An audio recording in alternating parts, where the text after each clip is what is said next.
कुंभ राशि व्यक्ति कण आज राति 2टारू सतर्क रुहंतु। कांदर शब्द आपणक घरे प्रतिध्वनित हेब। एक एपरी शब्द जहा आपणक आत्मा को गभीर भावरे थराई देव। आगामी 24 घंटा मध्यरे आपणक जीवन रे क्यों अशुभ घटना घटिबाकु जाउछि आजिर एही भिडियो रे मो सेही घटनार विवरणी प्रकाश करिबाकु चाहुछि। जदि आपण सत्यर सामना करिबार साहस रखिछंती एवं आगकु थिबा दुख को सह्य करिबार दृढ़ता रखिछंती तेबे भिडियोटी को शेष पर्यंत ध्यानर सहित देखंतु। बंधु माने दया करी बुझंतु, मोर उद्देश्य आपणको भयभीत करिबा नहे। मु जाने जे आपण बहुत समय धरी गभीर भावरे चिंतित अछंती। प्रकृत रे आपण आपणक जीवनरु अनेक जिनिस हराइछंती। तथापि जदि आपण जहा बाकी अछि ताहा सुरक्षित रखिबाकू एवं आपणक जीवन को सठिक पथरे फेराई आनिबाकू चाहंती तेबे आपणकू एही छोट भिडियोटी आरंभरु शेष पर्यंत ध्यानर सहित देखिबाकू पड़िबो। कारण एही मुहूर्त रे राहु आपणक कुंडली मध्यरे संपूर्ण नियंत्रण बाहर को चली जाइछि एवं राहुर एही निर्दिष्ट ग्रह पर्याय आपणक जीवनर संपूर्ण गति पथ को संपूर्ण भावरे पथभ्रष्ट करबाकू धमक देउछि। तेणु मु कहिथिबा प्रत्येक शब्द को अत्यंत सतर्कता एवं ध्यानर सहित सुनंतु एवं आत्मनिर्भर करंतु। कारण एही प्रकारर भिडियो प्रत्येक दिन तैयारी हुए नाही। तेबे बंधुगण मु आपणकू जणाइबाकू चाहुछि जे आज रातिरे शनि मंगल एवं राहुंक सहित एक विरल ग्रह संयोग आपणक कुंडली रे घटिबाकू जाउछि। वर्तमान साधारणतः जेतेबेले एपरी ग्रह संयोग हुए सेमाने जणे व्यक्तिक जीवन रे सुख एवं समृद्धिर पथ खोली दियंती। तथापि आज रातिरे आपणक कुंडली रे घटुथिबा निर्दिष्ट संयोग खुशीर द्वार खोलिब नाही बरं एहा सेही द्वार गुड़िक बंद करिबा पई एक संयोग। एहा व्यतीत दया करी ध्यान दियंतु जे मु आपणक सहित जहा किछि कहिबाकू जाउछि ताहा ग्रह परिवर्तन संबंधी सठिक ज्योतिष गणना उपरे आधारित। मु हालुका भाबरे किंबा मजारे कहू नाही। आपण भाबुथिबे मु जहा कहूछि ताहा केवल लोकंको भयभीत करिबाकू केवल भ्रमित करिबाकू, किंतु निश्चित रुहंतु एही वीडियो देखिबा परे आपण निजको मो कथारे विश्वास करूथिबा देखिबे। मु तुमको कहिबाकू चाहुछि तुम जीवनर सबुठारु बड़ यू टर्न आरंभ होइबाकू जाउछि। तुमे जेउ पथ देई चालिछ जेउ पथ देई तुमे खुशी पाइबो बोली भाबुछ प्रकृत रे एहा गभीर प्रतारणार एक पथ। एहा एक फास एवं जो माने एही फास बिछाउछंती से माने अपरिचित नुहंती। प्रकृत रे से माने तुमर निज लोक। एही मुहूर्त रे अनेक प्रकारर लोक तुम जीवन सहित जड़ित। किछि लोक तुम मुहरे तुमर निज परि व्यवहार करंती, किंतु तुमे मुह फेराई नेबा मात्रे तुमको पछरु छुरी मारिबाकू प्रस्तुत होई जांती। तापरे किछि लोक अछंती जो माने तुम मुहरे कठोर किंबा तिक्त मने होंती, किंतु वास्तवता हेउछि से माने प्रकृत रे तुमर चिंता करंती। से माने प्रकृत रे तुमर मंगल पाई चिंतित। से माने ही तुमको सफल देखिबाकू चाहंती। तेणु मु तुमको कहिबाकू चाहे आगामी 24 घंटा मध्यरे तुमर जीवनर प्रत्येक गुप्त रहस्य को मु प्रकाश करिबी। एबे प्रकृत रे कोन प्रकाशित हेबो, एहा की परि हेबो एवं मु तुमको केउ सत्यर सामना कराइबी। तुमे एही भिडियो रे ए सब जानि पारिबो। तुमर जीवन वर्तमान तुमर सम्मुख रे एक दर्पण परिठिया होइछि। दर्पण सर्वदा ता सम्मुख रे जहा अछि ताहा प्रतिफलित करे। तेनु तुम जीवन रे घटुथिबा घटना गुड़िक आगामी दिन रे तुम पाई स्पष्ट भावरे दृश्यमान एवं संपूर्ण बुझामणा योग्य होइजिबो। किछि समय धरी तुमे एक लिंब गछरे फळुथिबा आंब खोजिबाकू चेष्टा करूछ, किंतु तुमर एही भ्रम खूब शीघ्र भांगिबाकू जाउछि।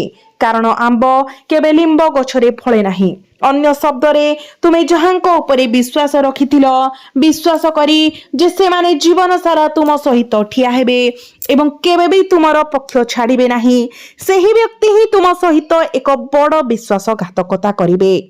तुमर जीवन को संपूर्ण नष्ट करिदेबे एवं तापरे चुपचाप खसी जिबे।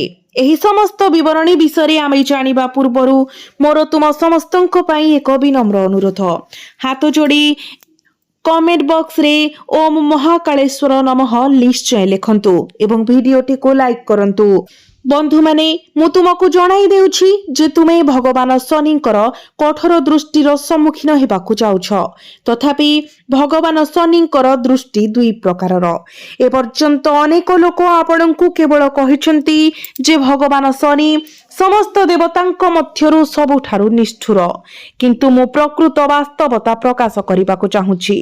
परम सत्य हेउछि भगवान शनि केवल सेमानंक पाई निष्ठुर देवता भावरे देखा जांती जो मानंकर कार्य अशुद्ध, जो मानंकर उद्देश्य मंद एवं जो मानंकर नैतिक सचोटता निरंतर टळमळ। एपरि व्यक्ति मानंक पाई भगवान शनि सर्वदा एक कठोर एवं क्षमा न देवा शक्ति भावरे रहिथांती। विपरीत भावरे जे भल कार्य करे, जे भल उद्देश्य पोषण करे एवं जहार हृदय सच्चोट, एपरि व्यक्तिंक पाई भगवान शनि निजे एक दिव्य रक्षाकर्ता भावरे कार्य करंती। मोर बंधु माने एहा मने रखंतु। देखंतु भगवान शनि को न्यायर देवता भावरे जना जाए। यह समस्ते निश्चित भावरे आपनकु कहिसंती। तेनु मने रखंतु जे भगवान शनि जणे व्यक्तिर कर्मर एक सूक्ष्म हिसाब रखंती। वर्तमान एठारे मु सेही कर्म गुड़िकर विवरणी उन्मोचन करबाकु जाउछि, जेउ कार्य गुड़िक द्वारा भगवान शनि तुमको तुमर जीवनर फल प्रदान करिवे एवं भगवान शनिंकर न्याय व्यवस्था अत्यंत सरल। भल भल को जन्म दिए एवं खराब खराब को जन्म दिए। भगवान शनि केबे भी चिंता करंती नाही जे तांको विचार एही व्यक्ति को अपमानित करि पारे कि सेही व्यक्ति को। संपूर्ण नुहे। भगवान शनि केवल गोटिए नीति पालन करंती। से सर्वदा तांकर प्रिय भक्तंकर अनुरोध को सुनंती एवं दुष्ट मानकु सर्वदा दंड दियंती। देखंतु आपणଙ୍କ ପାଇଁ जीवनर जो पर्याय आरंभ हेबाकु जाउछि ताहा हेउछि एक यात्रा जहां आपण पूर्वरु थरे अतिक्रम करिसंती। एहा एक चैलेंज जहां आपण पूर्वरु पार करि सारिसंती। तथापि केवल एथर आपण जीवनर संघर्षर हारी जिवे किंबा सेमानंक उपरे विजयी हेबे। एही वीडियो निर्णायक कारण हेबो। मोर बंधु माने जदि आपण एही वीडियो को अणदेखा करूछंती, जदि आपण एहाको साधारण भाबी स्किप करि देउछंती, तेबे आपण जीवन रे पश्चाताप व्यतीत आउ किछि पाइबे नाही। बंधु माने आज एही वीडियोटी को अणदेखा करंतु नाही। यह आपणଙ୍କ जीवनर सबुठारु बड़ भूल हेबो। कारण मु एबे आपणଙ୍କୁ एतिकी कहिबाकु चाहुछि आपणଙ୍କ जीवन रे एक घटना घटिबाकु जाउछि जहां आपण पूर्वरु केबे देखि नाहंती। एक घटना एते गभीर जे एहा विषय शुणिले मेरुदंड थरी उठिबो। मु तुमको कहि देउछि आज राति 3:42 रु आरंभ करी हठात एक फोन कॉल तुम जीवन रे प्रवेश करिबो। एक एते आश्चर्यजनक कॉल जे एहा तुमर परिवारर प्रत्येक सदस्यंक निद हजाई देबो। जेतेबेले केही राति रे एक फोन कॉल पाए एहा भाबिबा स्वाभाविक जे एहा अशुभ खबर आनी पारे। सर्वोपरि लोक माने साधारणतः दिन बेले भल खबर सुनांती। जदि विवाह निर्बंध संपर्क रे कोनोसी खबर थाए तेबे कोन केही राति अधरे फोन करिबाकू पसंद करिवे। ठीक सेही भली भाबरे आज राति रे तुमे किछि खराब खबर पाइबाकू जाउछ जहा तुम जीवनरु समस्त रंग एवं आनंद छड़ाई नेबो। कारण जेपरी तुमे तुमर खुशीर सूत्र संग्रह करिबारे व्यस्त थिलो, तुमर परिवार सहित हसी खेली सेमानंकर मंगल पाई जत्न नेबा, सेमानंकर आवश्यकता पूर्ण करिबा एवं निजको सेमानंक भावना सहित समन्वित करिबा, हठात एक खबर आसीबो जहा तुम परिवारर जीवनरु प्रत्येक आनंद को शुष्क करिदेबो। एहा कोनोसी साधारण घटना नुहे। ध्यान दियो, एही वीडियोर प्रत्येक विवरणी को सतर्कतार सहित बुझा जाइछि। मु तुमको कहूछि किछि समय धरी तुमे घर घर बुली अशेष कष्टर सम्मुखीन हेउछ। गोटे मुहूर्त रे तुमे चाकरी खोजुथिलो, आउ गोटे मुहूर्त रे तुमे सेही लोकमानंक विश्वासघातकतार सम्मुखीन हेउथिलो जो माने तुमर व्यावसायिक कारोबार रे तुमको अन्याय एवं ठकिथिले। तुम हाथ रे जे चुक्ति गुड़िक चूड़ांत होइथिला से गुड़ी को तुमे निजर भाबिथिबा लोक माने ही छड़ाई नै गले। आजिर दुनिया रे ଛଳନା, ଠକେଇ, ମିଛ, ଲୋଭ ଏବଂ ଭୌତିକ ବିଳାସର ପଛରେ ଆଉ କିଛି ନାହିଁ। ଲୋକମାନେ ଅନ୍ୟ କାହାକୁ ସଫଳ ହେବାର ଦେଖି ସହ୍ୟ କରିପାରନ୍ତି ନାହିଁ। ଯେତେବେଳେ ତୁମେ ନିଜର ଖାଦ୍ୟ ରୋଜଗାର କରିବାକୁ ବାହାରକୁ ପାଦ ଦିଅ, ତୁମ ଚାରିପାଖରେ ଥିବା ସମସ୍ତେ ତୁମକୁ ତାତ୍ସଲ୍ୟ ଏବଂ ଉପହାସ କରିବାକୁ ଆରମ୍ଭ କରନ୍ତି। ସେମାନେ ତୁମକୁ ଉପହାସ କରନ୍ତି କାରଣ ତୁମେ ଯିଏ କଠିନ ପରିଶ୍ରମ କରୁଛ, ତଥାପି ସେମାନେ ଯେଉଁମାନେ ଲଜ୍ଜାର ଭାବନା ଅନୁଭବ କରନ୍ତି। ଏବଂ ଏହି ଲଜ୍ଜା ଅନୁଭବ କରୁଥିବା ଲୋକମାନେ ବାସ୍ତବରେ ତୁମ ଜୀବନରେ ତୁମର ସବୁଠାରୁ ନିକଟତମ। ତୁମେ ଦେଖ, ପ୍ରାୟତଃ ନିଜ ପରିବାର ପରିସର ମଧ୍ୟରେ କିଛି ବ୍ୟକ୍ତି ଥାନ୍ତି। ଉଦାହରଣ ସ୍ୱରୂପ ଧରାଯାଉ ତୁମେ ଏକ ସୁପ୍ରତିଷ୍ଠିତ ପରିବାରରୁ ଆସିଛ, ଯେଉଁଠାରେ ଅନ୍ୟ ସମସ୍ତେ ପ୍ରଚୁର ଧନ ସମ୍ପତ୍ତିର ଅଧିକାରୀ ଏବଂ ଆରାମରେ ଜୀବନଯାପନ କରୁଛନ୍ତି। ତଥାପି ତୁମେ ନିଜେ ବର୍ତ୍ତମାନ କିଛି ବି ନୁହଁ। ତେଣୁ ଯଦି ତୁମେ କିଛି କଠିନ ପରିଶ୍ରମ କର, ତେବେ ଏହି ଲୋକମାନେ ତୁମର ପ୍ରୟାସର ଏକ ପ୍ରଦର୍ଶନ କରିବେ। ସେମାନେ ତୁମର କଠିନ ପରିଶ୍ରମକୁ ପରିହାସ କରିବେ। ତଥାପି ଅନ୍ୟମାନେ କ'ଣ ଭାବୁଛନ୍ତି ତାହା ଉପରେ ତୁମେ ଧ୍ୟାନ ଦେବା ଉଚିତ ନୁହେଁ, କାରଣ ମୁଁ ଜାଣେ ଯେ ବର୍ତ୍ତମାନ ସ୍ୱର୍ଗୀୟ ଶକ୍ତି ତୁମକୁ ପରୀକ୍ଷାରେ ପକାଉଛନ୍ତି। ଏବଂ ଯଦି ତୁମେ ଏହି ପରୀକ୍ଷାରୁ ବିଜୟୀ ହୁଅ, ଯଦି ତୁମେ ଶୀର୍ଷରେ ଆସ, ମୁଁ ତୁମକୁ ଏହା ଗ୍ୟାରେଣ୍ଟି ଦେଉଛି, ଆଜି ତୁମ ବିରୁଦ୍ଧରେ କହୁଥିବା ପ୍ରତ୍ୟେକ ବ୍ୟକ୍ତିଙ୍କର ମୁହଁ ନୀରବ ହୋଇଯିବ। ସମୟର ଚକ ବୁଲିଗଲେ ସେମାନେ ତୁମ ଉପସ୍ଥିତିରେ ମୁହଁ ଖୋଲିବାକୁ ମଧ୍ୟ ସାହସ କରିବେ ନାହିଁ। ସେମାନେ ଗୋଟିଏ ଶବ୍ଦ ମଧ୍ୟ ଉଚ୍ଚାରଣ କରିପାରିବେ ନାହିଁ। ତେଣୁ ମୁଁ ତୁମକୁ ଏହା କହିବାକୁ ଚାହେଁ, ବହୁତ ଦିନ ଧରି ତୁମେ ତୁମର କଠିନ ପରିଶ୍ରମର ଫଳ ପାଇବା ପାଇଁ ଅଗଣିତ ପ୍ରୟାସ କରିଛ। ତୁମେ ଅନ୍ୟମାନଙ୍କୁ ଖୁସି କରିବାକୁ ଚେଷ୍ଟା କରିଛ। ତୁମେ ସମସ୍ତଙ୍କ ଇଚ୍ଛା ପୂରଣ କରିଛ। ତୁମେ ତୁମର ପରିବାର ପାଇଁ ବଞ୍ଚିଛ, ଏପରିକି ନିଜ ଇଚ୍ଛାକୁ ବଳିଦାନ ଦେଇ। ଏହା କୌଣସି ଛୋଟ ସଫଳତା ନୁହେଁ। ତୁମେ ଯେତେ ଅନ୍ଧାର ଦିନ ସହ୍ୟ କରିଛ, ତୁମେ ତୁମର ହୃଦୟରେ ଏକ ଦୃଢ଼ ବିଶ୍ୱାସ ରଖିଛ ଯେ ଈଶ୍ୱରଙ୍କର ନ୍ୟାୟ ବିଳମ୍ବ ହୋଇପାରେ, ଏହାକୁ କେବେ ବି ପ୍ରତ୍ୟାଖ୍ୟାନ କରାଯାଏ ନାହିଁ। ତେଣୁ ଏହା ବୁଝ, ତୁମର ଭାଗ୍ୟ ଭଲ ପାଇଁ ପରିବର୍ତ୍ତନ କରିବାର ସମୟ ଆସିଛି। ସେହି ମୁହୂର୍ତ୍ତ ଏବେ ଆସିଯାଇଛି। ଭଗବାନ ଶନି ତୁମକୁ ନ୍ୟାୟ ଦେବାକୁ ପ୍ରସ୍ତୁତ, ଯଦିଓ ସେ ତୁମ ଉପରେ ଏକ କଠୋର ଏବଂ ସତର୍କ ଦୃଷ୍ଟି ପକାଇବେ। ତେଣୁ ସତର୍କ ରୁହନ୍ତୁ। ଯଦି ଆପଣ ଏହି ଭିଡିଓକୁ ଅଧା ରାସ୍ତାରେ ଛାଡ଼ି ଦିଅନ୍ତି, ତେବେ ମୁଁ ଆପଣଙ୍କ ସହିତ ବାଣ୍ଟିବାକୁ ଆସିଥିବା ସମ୍ପୂର୍ଣ୍ଣ ଅନ୍ତର୍ଦୃଷ୍ଟି, ଗୁରୁତ୍ୱପୂର୍ଣ୍ଣ ଜ୍ଞାନ ଏବଂ ଆପଣଙ୍କୁ ପାଳନ କରିବାକୁ ଥିବା ନିର୍ଦ୍ଦିଷ୍ଟ ସତର୍କତା ପାଇବାରେ ବିଫଳ ହେବେ। ତେଣୁ ମୋର ବନ୍ଧୁମାନେ, ଏହି ଭିଡିଓକୁ ଶେଷ ପର୍ଯ୍ୟନ୍ତ ଦେଖନ୍ତୁ। ଏହା କରିବା ଦ୍ୱାରା ଆପଣଙ୍କ ଜୀବନର ପ୍ରତ୍ୟେକ ସଙ୍କଟ ଏବଂ ପ୍ରତିବନ୍ଧକକୁ ଦୂର କରିବାରେ ସାହାଯ୍ୟ କରିବ। ବନ୍ଧୁମାନେ, ଯଦି ଜଣେ ବ୍ୟକ୍ତିଙ୍କର ଏକ ପବିତ୍ର ଏବଂ ସଚ୍ଚୋଟ ବିବେକ ଅଛି, ତେବେ ଦେବୀ ଲକ୍ଷ୍ମୀ ନିଜେ ତାଙ୍କର ଆଶୀର୍ବାଦ ପ୍ରଦାନ କରିବା ପାଇଁ ସେମାନଙ୍କ ପାଖକୁ ଯାଆନ୍ତି। ବିପରୀତରେ ଯଦି ଜଣେ ବ୍ୟକ୍ତିଙ୍କର ସାଧୁତା ଟଳମଳ ହୁଏ, ଯଦି ସେମାନେ ଲୋଭର ବଶବର୍ତ୍ତୀ ହୁଅନ୍ତି ଏବଂ ଅନ୍ୟମାନଙ୍କ ଦୁଃଖ ପ୍ରତି ଉଦାସୀନ ରୁହନ୍ତି, ତେବେ କୌଣସି ଦେବତା କିମ୍ବା ଦିବ୍ୟ ଶକ୍ତି ସେମାନଙ୍କ ପାଖରେ ଠିଆ ହେବେ ନାହିଁ। ବର୍ତ୍ତମାନ ଭଲ ଭାବରେ ଶୁଣନ୍ତୁ। ଯଦି ଜଣେ ପୁରୁଣା ଶତ୍ରୁ ତୁମ ପାଖକୁ ଆସି ମଧୁର ସ୍ୱରରେ କଥା କୁହନ୍ତି, ତେବେ ସେମାନଙ୍କ ଉପରେ ଭରସା କରନ୍ତୁ ନାହିଁ। ଗୁରୁଜୀ ତୁମକୁ ଏକ ସ୍ପଷ୍ଟ ଚେତାବନୀ ପ୍ରଦାନ କରୁଛନ୍ତି। ତାଙ୍କ କଥାକୁ ସର୍ବାଧିକ ଧ୍ୟାନ ସହିତ ଶୁଣ। ତୁମ ଜୀବନରେ ଅସାଧାରଣ ସୁଯୋଗର ଏକ କ୍ରମାଗତ ଦୃଶ୍ୟମାନ ହେବାକୁ ଯାଉଛି। ତଥାପି ଏହି ସୁଯୋଗ ଗୁଡ଼ିକ ପଛରେ ପଡ଼ିଗଲେ ଏପରି ମୁହୂର୍ତ୍ତ ଆସିବ ଯାହା ତୁମର ମନୋବଳକୁ ଦୁର୍ବଳ କରିଦେବ ଏବଂ ତୁମର ସମ୍ଭାବନାକୁ ନଷ୍ଟ କରିଦେବ।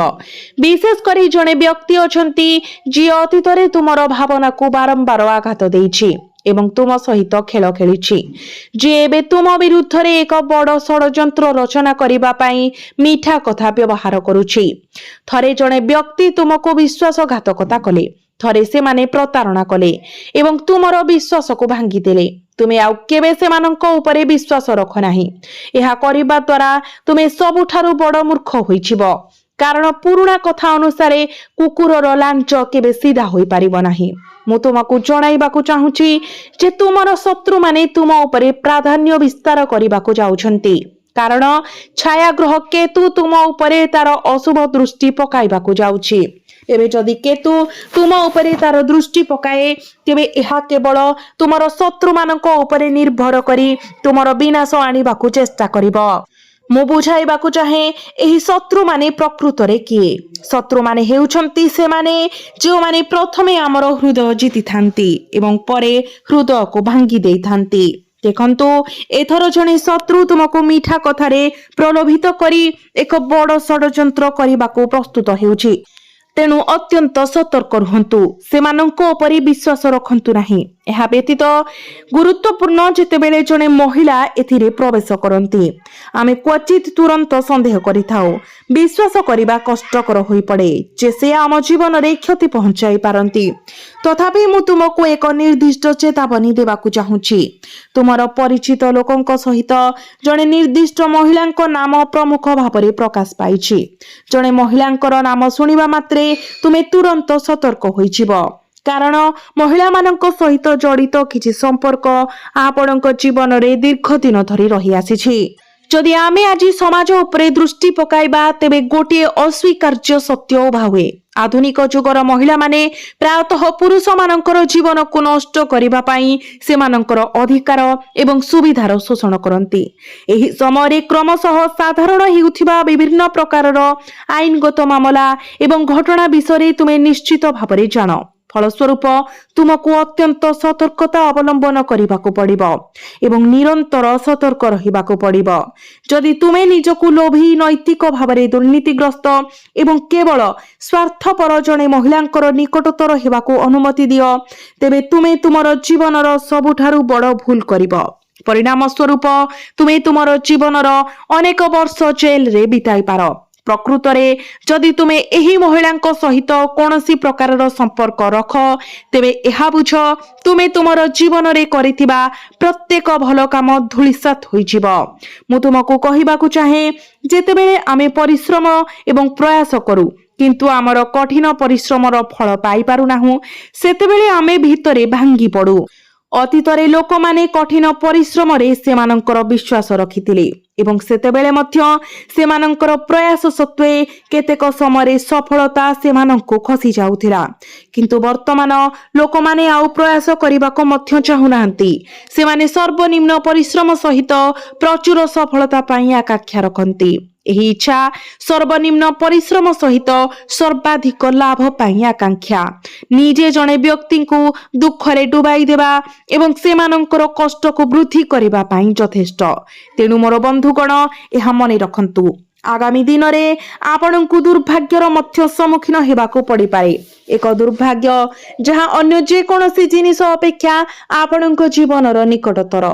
ମୁଁ ତୁମକୁ ଏହା କହିବାକୁ ଚାହେଁ, ତୁମେ ଏବେ ତୁମର ଝରକା ଏବଂ ଦ୍ୱାର ବନ୍ଦ କରିବା ଉଚିତ, କାରଣ ମୁଁ ତୁମକୁ ଆଉ କିଛି ପ୍ରକାଶ କରିବାକୁ ଯାଉଛି, କିଛି ଯାହା ତୁମର ଦୁର୍ଭାଗ୍ୟ ସହିତ ସିଧାସଳଖ ଜଡ଼ିତ, ତୁମର ଦୁର୍ଭାଗ୍ୟକୁ ଯାହା ସକ୍ରିୟ ଭାବରେ ନିମନ୍ତ୍ରଣ କରୁଛି। ଦେଖନ୍ତୁ, ଏହି ମୁହୂର୍ତ୍ତରେ ତୁମର ଦୃଷ୍ଟି ଭୁଲ ଜିନିଷ ଗୁଡ଼ିକ ପ୍ରତି ବହୁତ ଜୋରରେ ଟାଣି ହେଉଛି। ତୁମେ ସେହି ମହିଳାମାନଙ୍କ ଉପରେ ନିର୍ଭରଶୀଳ, ଅନ୍ୟ ପୁରୁଷମାନଙ୍କ ମହିଳାମାନେ ଯେଉଁମାନେ ତୁମ ପାଖରେ ବୁଲୁଛନ୍ତି କିମ୍ବା ରହୁଛନ୍ତି, ଏବଂ ଏହି କାରଣରୁ ତୁମେ ଏକ ଗୁରୁତର ସମସ୍ୟାର ଶିକାର ହେବାର ଆଶଙ୍କା ରହୁଛି।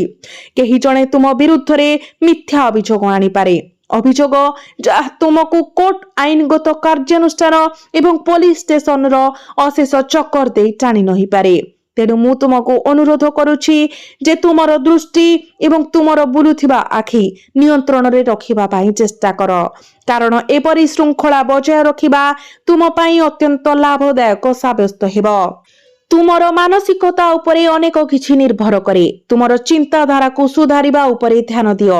ସୋସିଆଲ ମିଡିଆ ମାଧ୍ୟମରେ ତୁମେ ଜଣେ ମହିଳାଙ୍କ ସହିତ ସାକ୍ଷାତ କରିପାର। ଧୀରେ ଧୀରେ ସେ ତୁମକୁ ଏକ ପ୍ରସ୍ତାବ ଦେବେ, ଯାହାକୁ ତୁମେ ଖୁସିରେ ଗ୍ରହଣ କରିବ। ତଥାପି ଏହି ସମୟରେ ତୁମକୁ ସତର୍କ ରହିବାକୁ ପଡ଼ିବ। ଲକ୍ଷ୍ୟ କର ଯେ ଆଜିର ସମୟରେ ଯୁବକମାନେ ସୋସିଆଲ ମିଡିଆରେ ଅତ୍ୟଧିକ ସମୟ ବିତାଉଛନ୍ତି। ସୋସିଆଲ ମିଡିଆ ପ୍ରତି ଏହି ବ୍ୟସ୍ତତା ଯୋଗୁଁ ସେମାନେ ସେମାନଙ୍କର ବାସ୍ତବ ଜୀବନକୁ ପ୍ରାଥମିକତା ଦେବାରେ କିମ୍ବା ନିଜ ସ୍ୱପ୍ନ ଉପରେ ଧ୍ୟାନ ଦେବାରେ ବିଫଳ ହେଉଛନ୍ତି। ଯୁବପିଢ଼ିର ଧ୍ୟାନ ଆଉ ସେମାନଙ୍କର କ୍ୟାରିୟର ଆଡ଼କୁ ନୁହେଁ, ବରଂ ଅସାର ଏବଂ ଅନୁତ୍ପାଦନଶୀଳ କାର୍ଯ୍ୟ ଆଡ଼କୁ। ପୂର୍ବ ପିଢ଼ିରେ ଲୋକମାନେ ସେମାନଙ୍କର ଚୂଡ଼ାନ୍ତ ଲକ୍ଷ୍ୟ ହାସଲ କରିବା ଉପରେ କେବଳ ଧ୍ୟାନ ଦେଉଥିଲେ, କିନ୍ତୁ ଆଜିର ଯୁବପିଢ଼ି ସେମାନଙ୍କର ପ୍ରକୃତ ଗନ୍ତବ୍ୟସ୍ଥଳ ବ୍ୟତୀତ ସବୁକିଛି ଉପରେ ଧ୍ୟାନ ଦେଉଥିବା ପରି ମନେ ହୁଏ। ତେଣୁ ବନ୍ଧୁଗଣ ଏହା ମନେ ରଖ, କେବଳ ଏକ ସକାରାତ୍ମକ ଦୃଷ୍ଟିକୋଣ, ପବିତ୍ର ଉଦ୍ଦେଶ୍ୟ, ସଦ୍ଗୁଣ କାର୍ଯ୍ୟ ଏବଂ ଅର୍ଥପୂର୍ଣ୍ଣ ସଫଳତା ହାସଲ କରିବା ପାଇଁ ଆପଣଙ୍କର ଧ୍ୟାନ ନିର୍ଦ୍ଦେଶ କରନ୍ତୁ। ଏହି ଭିଡିଓ ଏଠାରେ ଶେଷ ହେଉଛି। ଯଦି ଆପଣ ବର୍ତ୍ତମାନ ଆପଣଙ୍କ ଜୀବନରେ ଅସୁବିଧାର ସମ୍ମୁଖୀନ ହେଉଛନ୍ତି ଏବଂ ଯଦି ଆପଣ ସେଗୁଡ଼ିକୁ ଲୁଚାଇବାକୁ ଚେଷ୍ଟା କରୁଛନ୍ତି, ତେବେ ଆପଣ ଏକ ଗୁରୁତର ଭୁଲ କରୁଛନ୍ତି। କାରଣ ସମସ୍ୟାକୁ ଲୁଚାଇବା କେବେ ବି ସମାଧାନ ନୁହେଁ। ସମସ୍ୟାକୁ ସାମ୍ନା କରି ସେଗୁଡ଼ିକୁ ସମୂଳେ ନଷ୍ଟ କରିବା ହିଁ ଏହାର ସମାଧାନ। ତେଣୁ ବନ୍ଧୁଗଣ, ଆଜିର ଭିଡିଓରେ ମୁଁ ଆପଣଙ୍କୁ ଯେଉଁ ସବୁ କଥା କହିଲି, ଯେଉଁ ସବୁ ସତର୍କତା ଅବଲମ୍ବନ କରିବାକୁ କହିଲି, ସେସବୁ ପାଳନ କରିବାକୁ ଭୁଲନ୍ତୁ